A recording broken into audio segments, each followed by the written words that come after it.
Terceira parte do nosso Evangelho no Lar, o Evangelho segundo o Espiritismo, capítulo 24.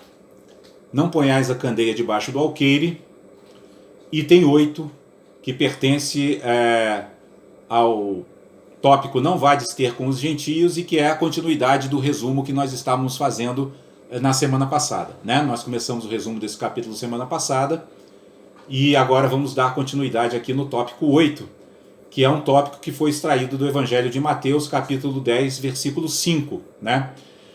E onde Jesus aconselha, né, seus apóstolos a não procurarem os gentios e não entrar nas cidades dos samaritanos. Ele diz assim para os seus apóstolos: ide antes em busca das ovelhas perdidas da casa de Israel, né? Esse é um tópico interessante e ele está incluso aqui nesse capítulo, Não ponhais a candeia debaixo do alqueire, porque nós vimos que esse capítulo ele fala exatamente da difusão do conhecimento espiritual, né?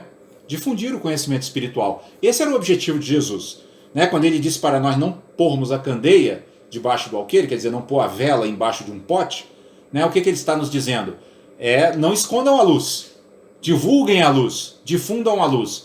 Então Kardec nos traz aqui essa reflexão no item 8 para esclarecer uma aparente contradição, né? Porque se Jesus diz que não é para esconder a luz, por que ele aconselha seus apóstolos a não pregarem para os gentios, né? Os gentios, só lembrando, eram aqueles povos que não pertenciam à religião judaica, né? Aqueles que não praticavam a religião mosaica, né?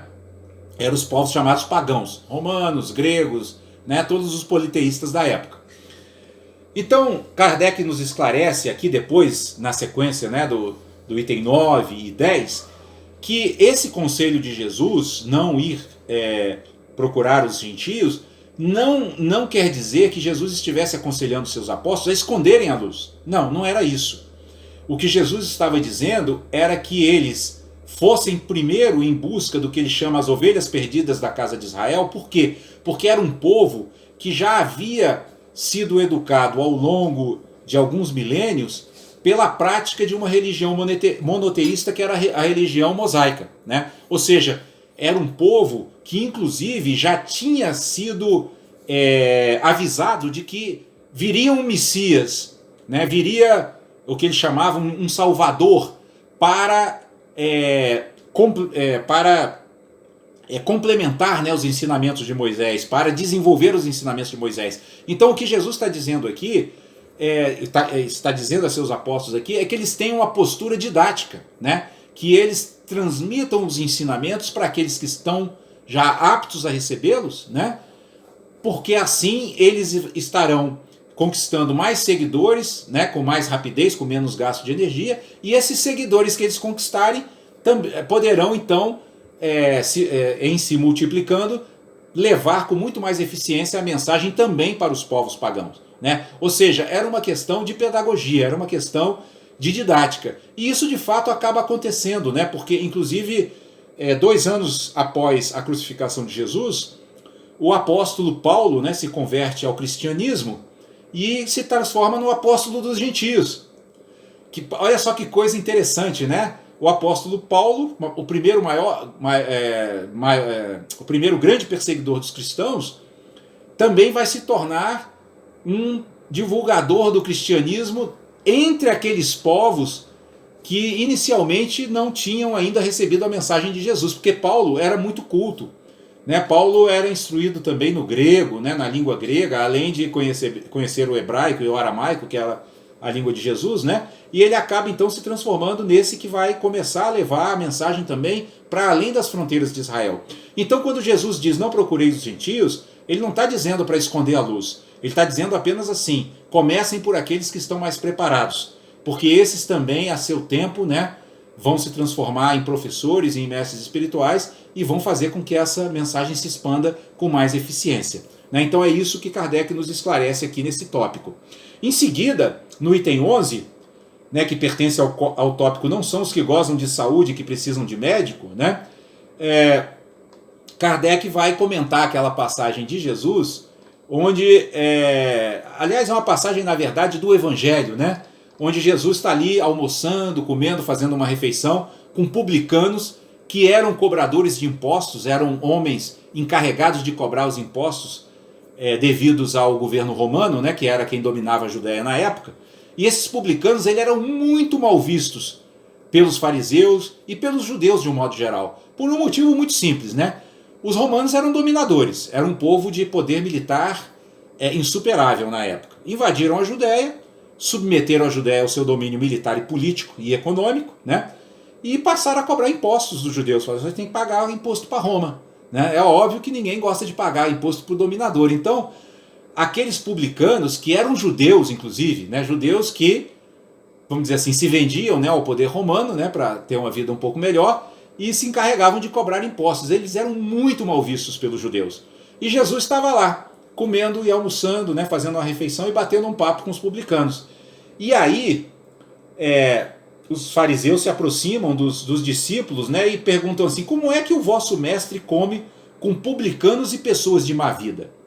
Né? Então essa é a pergunta que eles fazem aos discípulos, né? Só que Jesus, nós sabemos como ser iluminado que era, ele percebia tudo que estava acontecendo em torno.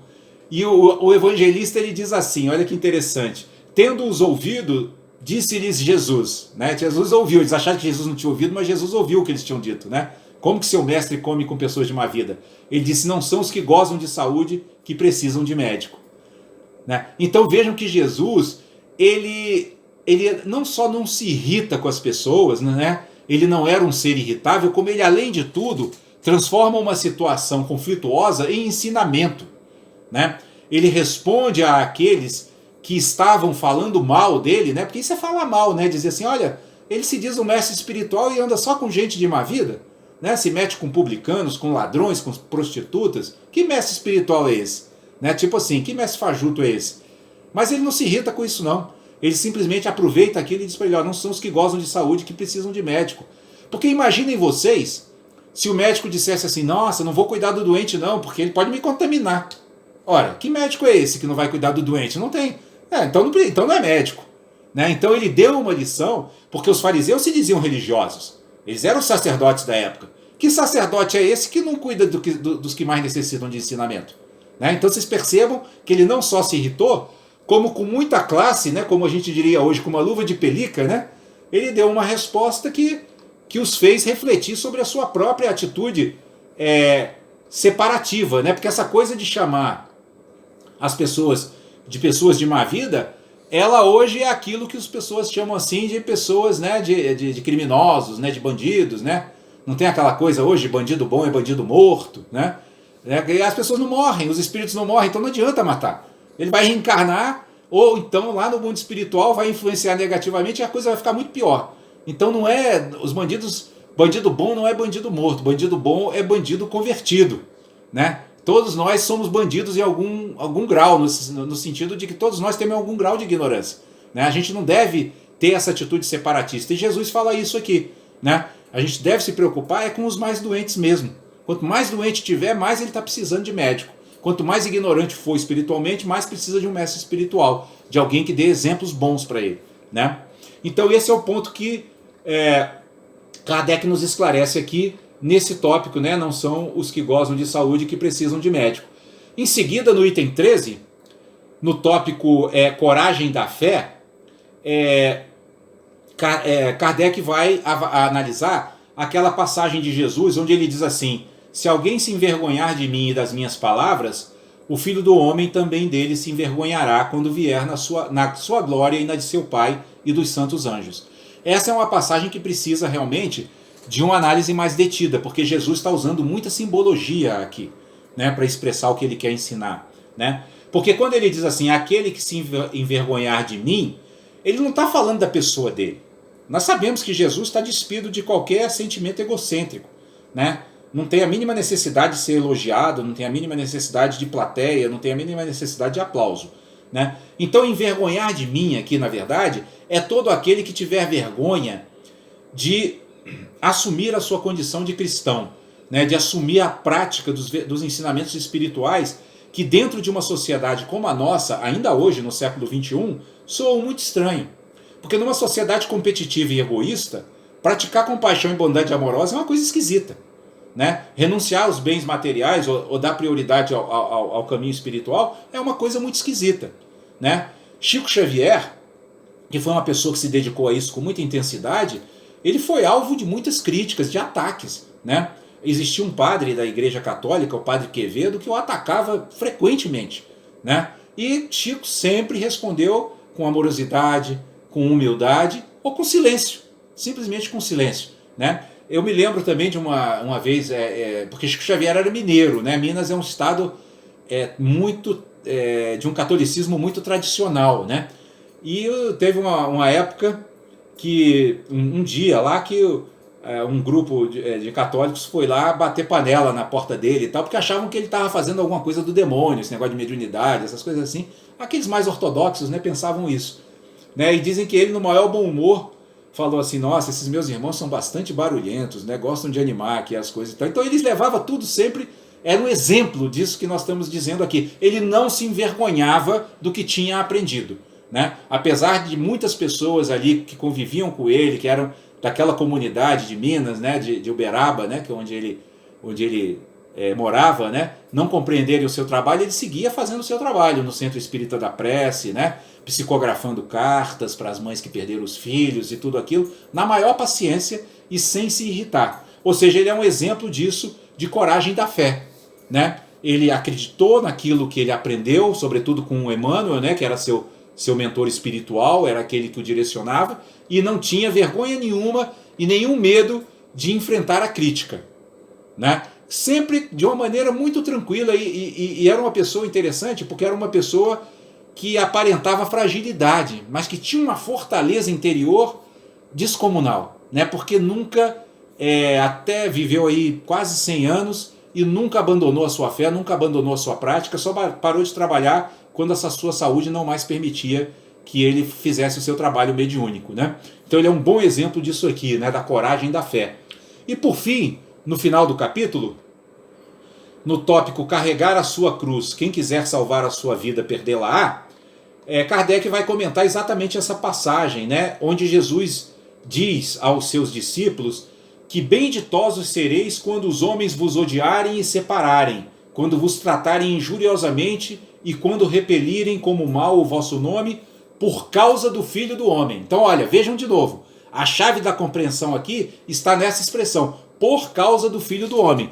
Porque se não for isso aqui, não tem como nós entendermos o que ele está dizendo aqui. Porque quem é que vai ficar feliz em ser maltratado, né? Ele fala que quando nos odiarem, separarem e tratarem injuriosamente. Ninguém vai ficar feliz sendo tratado dessa forma. Só que ele está dizendo, quando nos tratarem dessa forma, por causa da nossa fé, né? Ou seja, quando o mundo, ainda ignorante das verdades espirituais, não compreender o nosso trabalho, como eu disse agora há pouco que não compreendiam o trabalho de Chico Xavier, nós podemos nos considerar muito felizes, porque significa que nós estamos fazendo alguma coisa diferente disso tudo que está sendo praticado numa sociedade que ainda está mergulhada em trevas espirituais profundas, né? É a essa alegria que Jesus se refere, né? Porque, inclusive, Kardec diz aqui no seu comentário, né, que essas palavras podem traduzir-se da seguinte forma: considerai-vos felizes quando haja homens que, pela sua má vontade para convosco, vos deem ocasião de provar a sinceridade da vossa fé, né? Ou seja, essas agressões que muitas vezes o praticante espiritual pode receber por conta da ignorância daqueles que não compreendem o verdadeiro significado da prática espiritual, são oportunidades de nós provarmos a sinceridade da nossa fé.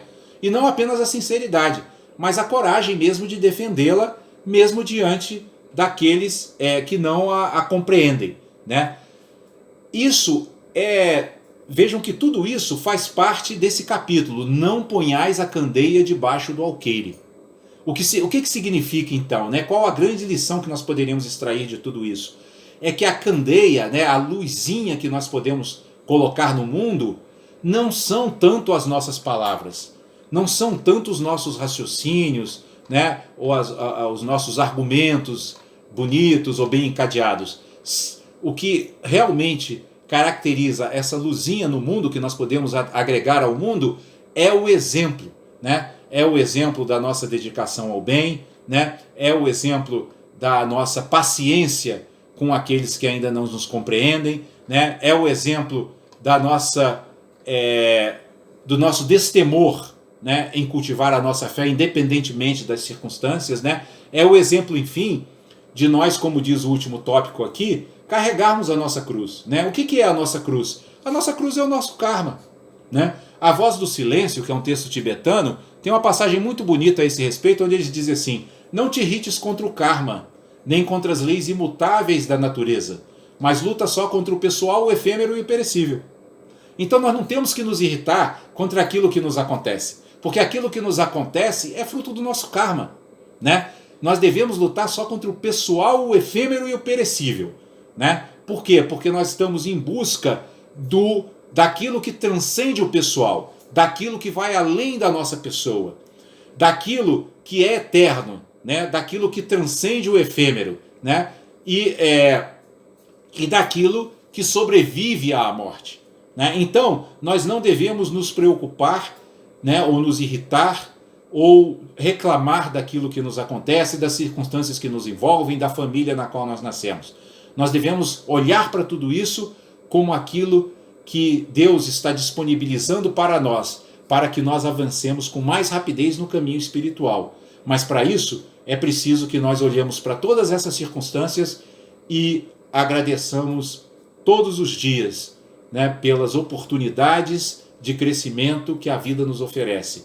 Que nós desenvolvamos a capacidade de, olhando com sabedoria para tudo e para todos, nós possamos transformar, né, o adubo dos obstáculos na luz da sabedoria, que será essa candeia, né, a iluminar o nosso caminho e daqueles que nos cercam.